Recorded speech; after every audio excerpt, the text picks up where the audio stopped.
Hi, I'm Vanessa, marketing leader at Adina, and you're listening to The Beauty Curtain. This is the podcast that draws back the curtain on the beauty and personal care industry. And today we're at SCS Formulate 2023, here with Anna Crovetto, community lead of the Upcycled Beauty Company. Welcome to the podcast. Thank you for having me. Nice to be here. Yeah, thanks for coming, and thanks for joining us on the stand this year. Yeah, it's been a fantastic show so far.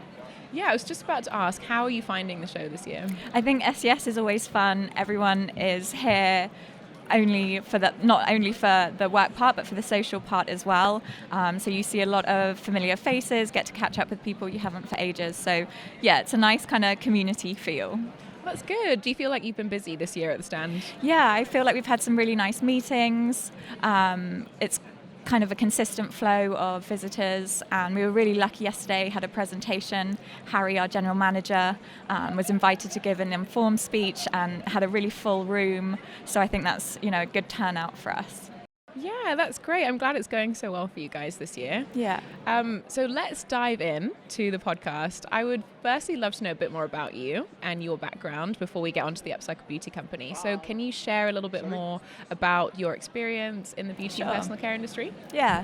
So I actually studied cosmetic science in London, and since then I've been working in the personal care industry in and around Europe essentially, but always in the B2B business side, so always with focus on specialty ingredients and actives, so looking at the marketing, sales, business development side.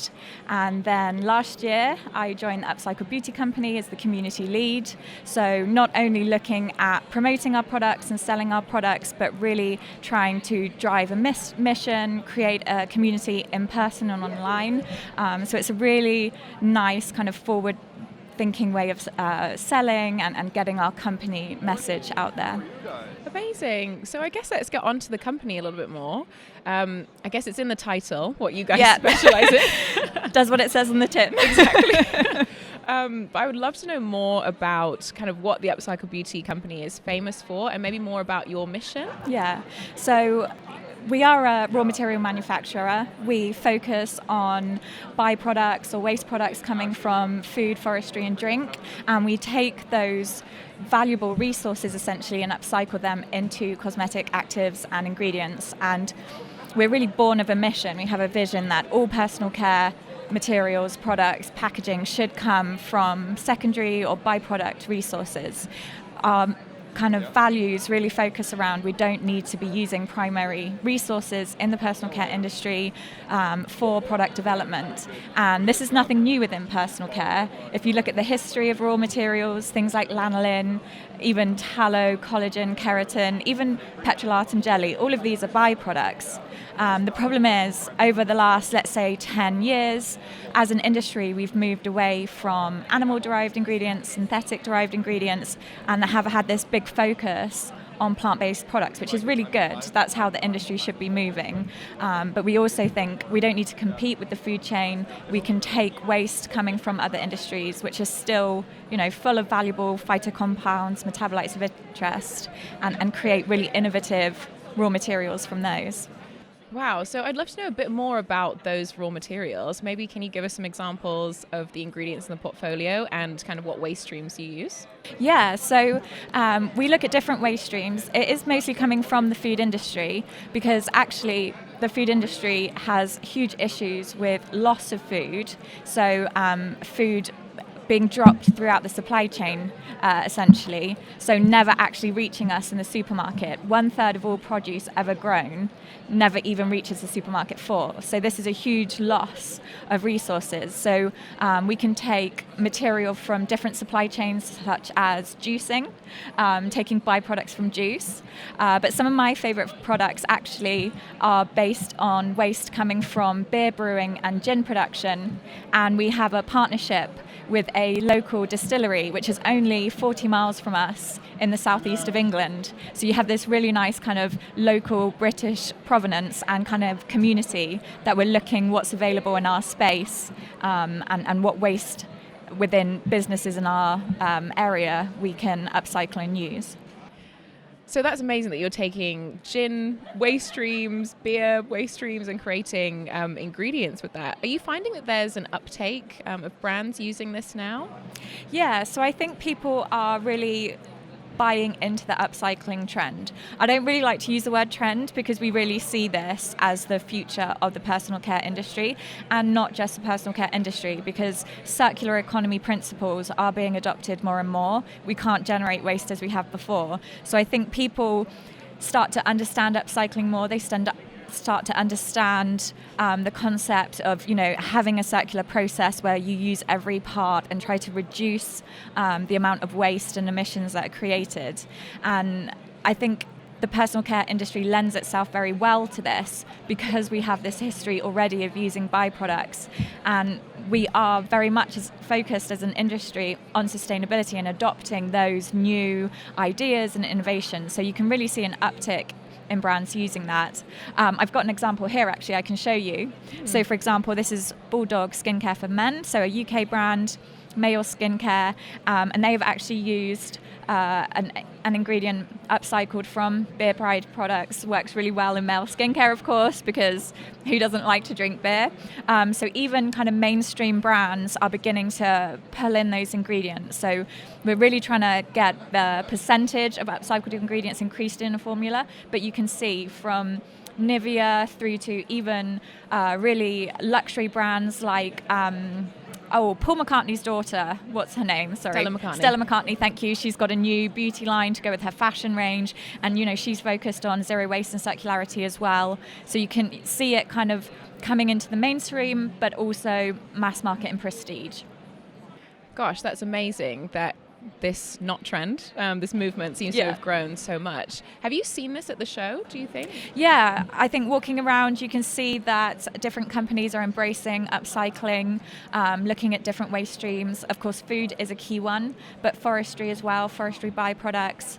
Cafe Bueno are here, who take all sorts of biocompounds from coffee, for example. So you can really see year on year when you come to these events that space is filling.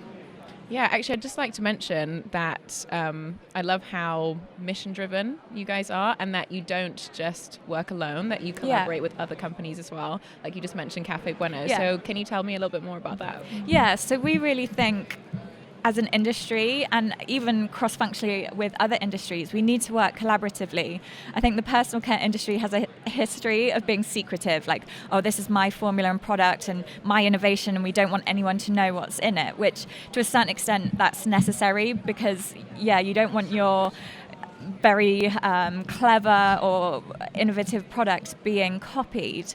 But sustainability is not a one-man band. It's really something that we have to work together and collaborate on to achieve. And so for us, we're a very small part of the supply chain. So we want to look more holistically and spotlight companies working across the entire supply chain, whether it's packaging, whether it's other raw material suppliers, whether it's brands or organizations who just, are existing in this space. Gosh, what an amazing mission. And I recommend everyone to check out the Upcycled Beauty website because you can find out more about all that they're doing on there. So that link will be in the description box below. So let's maybe come back to the show. And I'd love to know what is new from the Upcycled Beauty Company this year. So we kind of focused on two things. On the ingredient side, we're really focusing on our raspberry-based products. So these are upcycled from the juicing industry. We have a partner that's producing juice for supermarkets. And obviously when they press the raspberries to release the juice, you're then left with tons upon tons of wet pulp. From this, we're extracting the seeds, pressing them for the oil, and then grinding the defatted seeds into different particle sizes for exfoliation. So it's not like a very high-tech product, but we are Upcycled certified by the Upcycled Food Association, so they validate our supply chain, and we have to demonstrate a positive environmental impact. So it just gives some validity to our claims.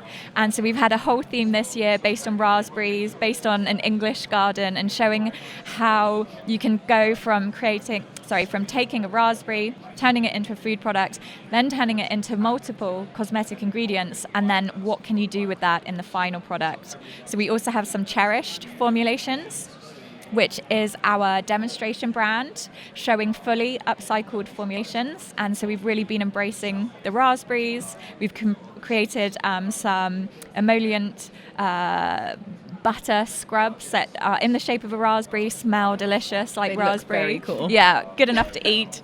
And you basically wash in the shower with it, exfoliate, and follow with a cream that looks literally like cream to moisturize afterwards. So that's what we've been working on the kind of ingredient and formulation side. But in addition to that, we've also launched, launched at the show, our second Zero Waste Beauty Report.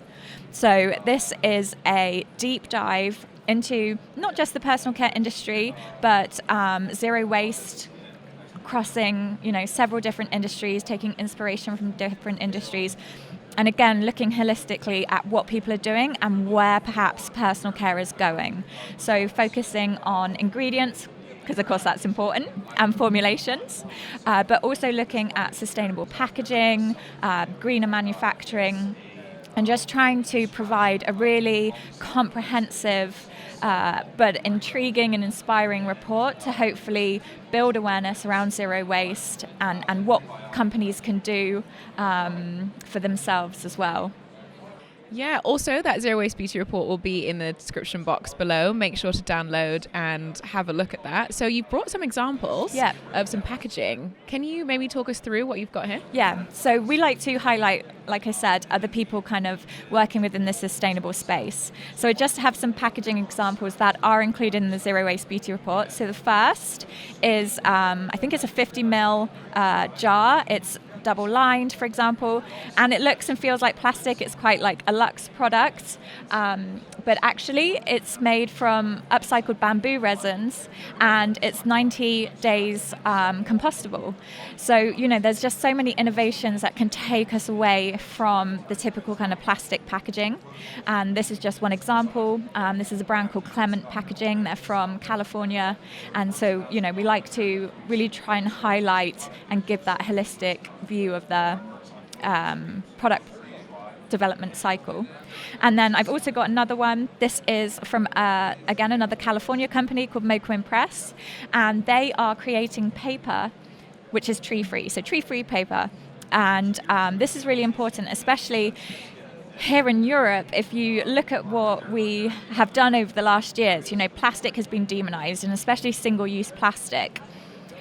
Because we just, use it once and throw it away, and then it's in the environment and doesn't biodegrade or turns into microparticles that then enters our ecosystem and our food system, essentially. So we have transitioned from single-use plastic to single-use paper. And this also is not, so sustainable. We're going to have a paper crisis in Europe. So it's really good to maybe look at upcycled products that aren't coming from trees. So byproducts coming from sugarcane industry or straw or oat to create different paper equivalents. So it's just having this kind of overview of what's possible and trying to help our customers maybe find what works for them as well. Amazing. Thank you so much, Anna. So last question of the day. What is your personal favorite ingredient or formulation in the Upcycled Beauty portfolio? So I mentioned it a little bit already earlier, but I think my favorite ingredient, and also, let's say, a fan favorite with our customers that really gets everyone's attention, that is the gin and tonic. So this is our ingredient upcycled from gin distillery waste. And from every bottle of gin, we can upcycle 4 litres of waste coming from that process. So it's a really cool ingredient because, like I said before, we've got great provenance with a local collaboration within our own kind of community in the southeast of England. We're taking fermented grain from their gin distilling process, and fermentation is a great way to break down plant material on a cellular level. You can access metabolites of interest. You don't have to use high heat, solvent extraction. It's a really complementary way to work with biomass. So it's also a ferment, so it's postbiotic. So I think it's just great. You've got this really fun gin story, but also great activity. We've got 8 hours hydration after one application, and we also look at skin soothing, the potential to quench inflammation. So I think it gives you so much in terms of not only story, where it comes from and its sustainability, but also the activity as well. And I think that's really important for us to demonstrate that upcycled ingredients are as good a quality and efficacy as any standard ingredient from a primary or virgin resource. Because sometimes people think, upcycled ingredients, it comes from rubbish, it comes from waste, it's not going to be as good as a primary derived raw material, and that's just not the case. We have to go through the same safety, quality control, and efficacy testing as any other material. Yeah, and I think it's great that you guys have really changed the narrative on waste. Yeah, I think it's a really important conversation to have, to really debunk those myths and associations. Because if you talk about waste, you think it's something dirty or contaminated, but when we're talking about waste, we're talking about things that have really high value but are just being thrown away because they're being produced on too great a scale, and we're just so used to throwing things away. We haven't built in our economy ways of using everything, and that's what needs to change. Great. I think that's a great place to finish. Thank you so much for joining us today, Thank you for having me. It's been a great episode. Yeah. So thank you so much, Harrison, for producing this podcast. All the information will be in the description box below. Don't forget to like, subscribe, all that good stuff, and we'll see you in the next one.